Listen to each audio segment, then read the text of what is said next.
aucune preuve, tandis qu'Albert nous dit Laurent Wauquiez essaie de parler et de penser vrai. Ses petites épaules ne supporteront pas le contre-choc. Il y a eu une attaque très directe de Laurent Wauquiez hier. Elle est, figurez-vous, contre les médias. Je vous propose de retrouver ce moment sur BFM TV. Ce que je pense, c'est que le système médiatique a ceux qu'il cible et ceux qu'il protège. Ce que je pense, c'est que la droite a souvent fait l'objet de ces procès médiatiques, que Nicolas Sarkozy a eu à les affronter, que François Fillon les a subis, qu'aujourd'hui, je ne suis pas dupe de ce qui est en train de se passer. J'en suis la cible, et si je suis venu sur votre plateau, c'est pour vous dire que ça ne m'impressionne pas, que ça ne me fera pas reculer, et que ma détermination n'a jamais été aussi forte. Jérémy Pelletier, c'est pas faux ça, honnêtement, que la majorité des médias n'ont pas été tendres ni avec François Fillon, ni avec Nicolas Sarkozy. Et de saisir le CSA. Je ne suis pas venu ici pour vous annoncer ça. Quand ils étaient au pouvoir, alors qu'on continue à entendre Laurent Wauquiez, mais voilà, on va le faire taire quelques instants pour écouter Jérémy Pelletier. Bon, moi, je trouve l'ensemble de l'affaire dramatique. Dramatique pour la politique, puisque ça fait mal, je pense, à ce qu'est la politique et à ce que sont les responsables politiques d'une façon générale, pas uniquement à Laurent Wauquiez, pas uniquement à la droite, ça j'en suis intimement convaincu. Si on a cru que l'élection présidentielle avait effacé le dégoût de ce que Brice Teinturier appelait les prafistes, ceux qui n'ont plus rien à faire et plus rien à foutre de la politique, je pense qu'on se trompe et que ce type d'événement, ce type de séquence ultra médiatisée fait un mal fou à la politique et à notre République. Pour revenir aux propos, la phrase qui est intéressante, c'est « je ne suis pas dupe ». Je ne suis pas dupe, ça fait penser à cette espèce de complot généralisé dans lequel se mettent de plus en plus quand même, en tout cas sur lesquels s'expriment de plus en plus les responsables politiques. Je m'explique. De plus en plus vient dans le débat public, dans le débat politique, la rhétorique du complot. Laurent Wauquiez le fait. Voilà, tout cela est orchestré, c'est une manipulation, je suis victime d'une manipulation. Xavier Bertrand le fait avec l'affaire Darmanin. Tout cela est ficelé par un petit groupe derrière qui tire les ficelles. Je crois que c'est très inquiétant. Voilà, au-delà de Laurent Wauquiez, sincèrement, pour être très honnête, je trouve ça lamentable, exécrable, ça ne m'intéresse même pas.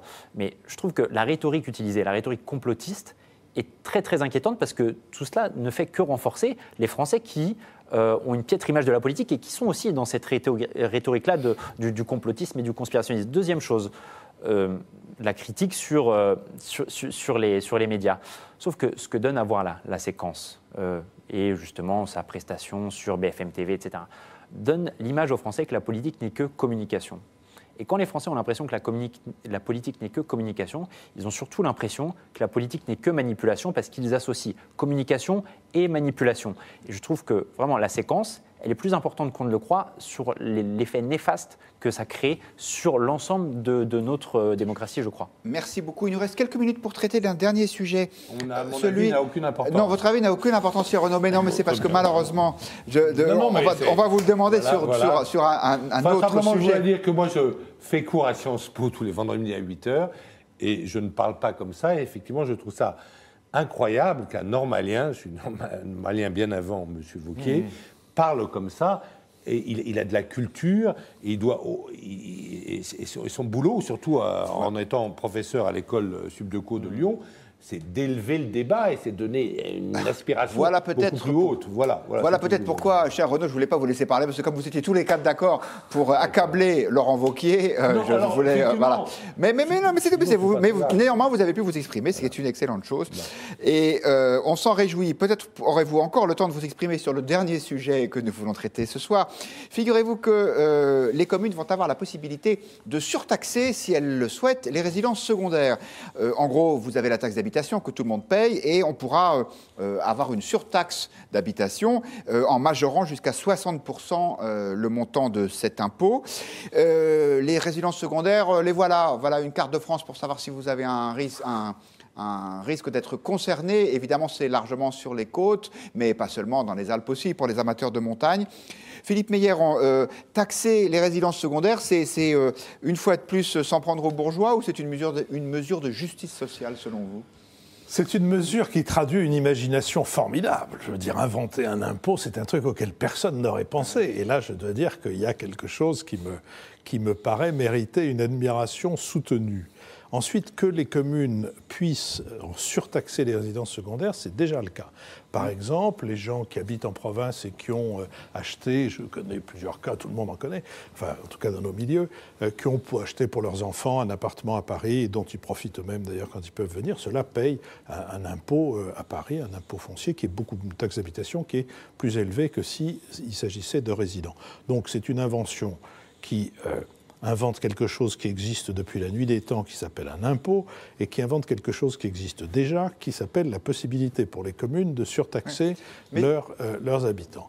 Après, derrière ça, qu'il y ait une intention légèrement démagogique qui consiste à dire à ceux qui n'ont pas de résidence secondaire, c'est-à-dire, j'imagine, à 95% des Français, que ce sont les autres qui vont payer, très bien, bon mon Dieu, tout ça, mais enfin, si vraiment nous n'avons pas, pour résoudre les questions qui se posent à nous en termes d'aménagement du territoire, en termes de transport, en termes d'éducation, etc., d'autres idées que l'idée de créer ou d'augmenter des impôts, j'ai bien peur que nous ne soyons pas sortis de l'auberge. Cher Renaud Girard, je m'en voudrais de ne pas vous demander votre avis sur ce sujet. Donc, je crois qu'il y a il possède une quinzaine de maisons. Voilà. Il y a une quinzaine de maisons particulières. Et on s'en réjouit pour vous parce que nous ne sommes pas jaloux. Moi aussi. J'espère que mon salaire au Figaro va désormais me permettre de m'en acheter une 16e. Mais non, vous l'avez dit, c'est assez illogique d'ailleurs, parce qu'en fait, les résidences secondaires utilisent moins que les autres, la famille dont vous parliez, par exemple à Paris, utilise moins que les autres les services de la commune. Elle paye beaucoup plus. Donc il y a une sorte d'écart. Voilà, on veut faire le pays le plus socialiste d'Europe, c'est déjà réussi, avec les impôts les plus élevés. Je ne crois pas que le socialisme, ça marche. Je vais même aller plus loin, puisqu'on parle de logement. Giscard d'Estaing, qui n'était pas vraiment à droite, a introduit avec Barre, je crois, un truc qui s'appelle l'aide personnalisée au logement, à l'APL. Pourquoi est-ce que l'État, je comprends très bien que l'État puisse donner des aides sociales, ou la ville, etc., mais pourquoi est-ce que l'État aide les gens à se loger ? Si on est dans le communisme parfait du temps imaginé par Staline, peut-être que les gens étaient logés par l'État. Mais pourquoi est-ce qu'en France, l'État doit aider les gens à se loger sur une très vaste échelle ? Est-ce que vous savez combien ça coûte ? Ça coûte plus de 40 milliards d'euros. Et j'ai demandé l'autre jour à un économiste socialiste qui s'appelle Pisani-Ferry, si c'était une bonne idée. Il m'a dit « Ah non, c'est complètement anti-économique. » C'est sans doute pour ça. Et nous le maintenons. Et donc, cette taxe sur des résidences, c'est-à-dire sur des gens qui, en fait, ont des résidences secondaires, mais les utilisent moins que les autres, c'est une sorte de taxe, effectivement, démagogique, anti-riche. Alors, allez à l'hôtel, n'ayez pas de maison secondaire, allez à l'hôtel parce qu'on va vous surtaxer, alors que vous utilisez moins les services de la commune. Moi, je comprends qu'une taxe d'habitation, ça doit être payé pour les gens qui utilisent les services de la commune. Et ça ne doit pas être une taxe confiscatoire ou punitive. Merci cher Renaud. Et les twittos pensent comme vous, puisque 73% des internautes qui votent sur Twitter sont contre cette taxe. Jérémy Pelletier et vous, il nous reste que quelques instants pour vous dire si vous êtes pour ou contre une taxation spécifique pour les résidences secondaires. Alors, je ne me prononcerai pas si je suis pour ou contre. Je pense qu'il y a deux sujets avec cette annonce-là. D'une part, la volonté pour les communes de trouver ce qui peut remplacer et ce qui est substitué la disparition de la taxe d'habitation. Et ça, je pense que c'est un vrai débat, c'est un vrai sujet. Je pense que c'est une inquiétude qui est légitime de la part des élus et des maires des communes qui vont être concernés par cela.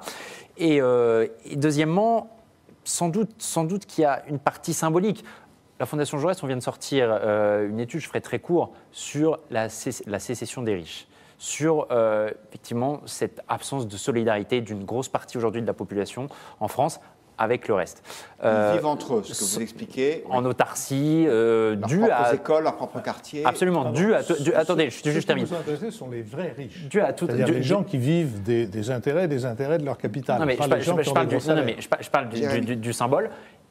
Je pense que cet élément-là est très prégnant. Je pense qu'il faut absolument s'interroger sur ce que ça peut créer en termes de ressentiment vis-à-vis d'une une population qui n'est absolument pas concernée par ça. Et sans doute qu'il y a de l'ordre du symbole, mais je pense que l'élément central, c'est la recherche du côté des communes de quelque chose pour remplacer la taxe d'habitation. Exactement, c'est un peu ce que nous dit, c'est exactement même ce que nous dit Keitaro sur le Figaro.fr. Cette nouvelle taxe tombe bien pour les communes quand on voit les subventions retirées. Alexis Lacroix, vraiment en 30 secondes, Jérémy Petit va nous dire plutôt oui, parce que symboliquement ça montre qu'il y a une forme de solidarité. Est-ce que vous êtes sur cette ligne-là aussi? Alors je pense que la sécession des riches, c'est un vrai problème démocratique et républicain.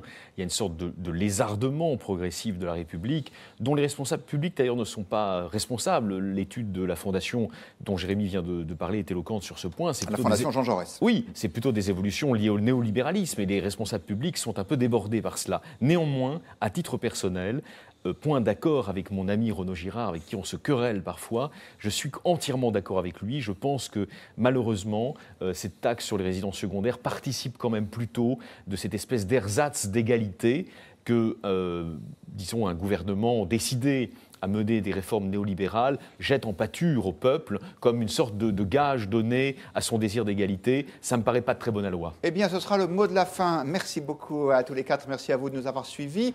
Point de vue, c'est fini pour ce soir, mais ça repart demain, même heure, même endroit.